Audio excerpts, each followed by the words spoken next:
So I was watching some idiot YouTubers online talk about Guns, Germs, and Steel by Jared Diamond.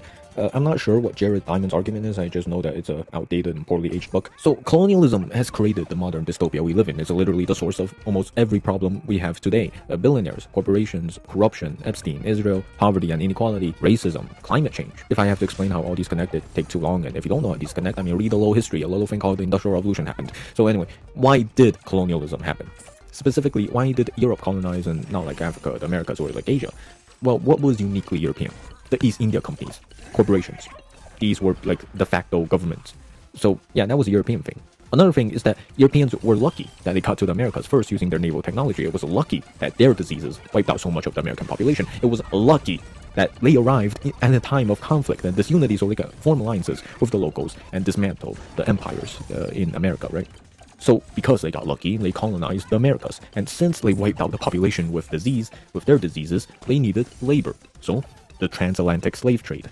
And that also led to the colonization of Africa, which began with trading ports, right? Then into actual settlements, with their first settlement being established by a corporation, the Dutch East India Company. West Africa and South Africa began being colonized, then piece by piece, over time, Europe took over all of Africa. Of course, excluding Ethiopia. So the fact is, West Africans were not the ones that went over to America and started conquering, right? West Africa, they were not the ones that needed labor. They were the ones giving the labor. So they didn't do colonialism. So yeah, they were just not in the position. Not to mention, the colonization of Asia also started with trading, like the Opium Wars, right? The nutmeg industry. European corporations wanted to monopolize and dominate trade.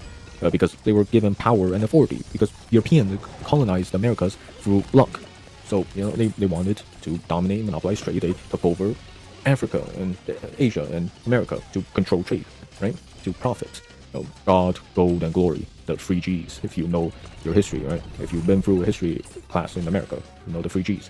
Another thing I want to mention is that colonialism is a uniquely modern, like, European phenomenon. The Arab conquest, for example, you know, that wasn't colonialism, that was called imperialism, okay? And it's very different from colonialism. For example, nation states are a very modern thing that the Romans, for example, also didn't have. So even though there were Roman colonies in North Africa, it wasn't colonialism with the East India companies, the corporations, the concept of nation states, the concept of race, the relationships between settlements, improvement for agrarian labor, property, and ownership. Colonialism was this unique blend of capitalism, race, labor, liberalism plus property, and nationalism. I would say, the capitalism part is the most important, but that's just me. The Atlantic slave trade, the East India companies, the trading ports in West Africa before the slave trade, all that just makes me think that economics was the most important. Anyway, it all began with luck and disease, right? Then into capitalism and nationalism. And of course, not to mention the obvious, right? That led into fascism, being ultra-nationalist, right? Anyway, this is just what I think, right? I'm not an expert on colonialism. I did a couple of Google searches. You should do that too. Like, I'm not very well read, but just do a couple of Google searches and I think this is the commonly accepted view of colonialism, right? This, research it yourself. Go on Google, use Google, okay? The Cold War, for example, that was also about colonialism, you understand? Or rather, decolonization, right? Communism, right, was just the newest excuse to invade and conquer and just expand Western power. It was just the newest excuse. It's like, anyone that opposes us, yeah, they're communists. So, yeah, but colonialism is just how capitalism operates. It wants to monopolize. And one way it does that is colonialism. Are there other ways? Yeah, but colonialism is how it happened.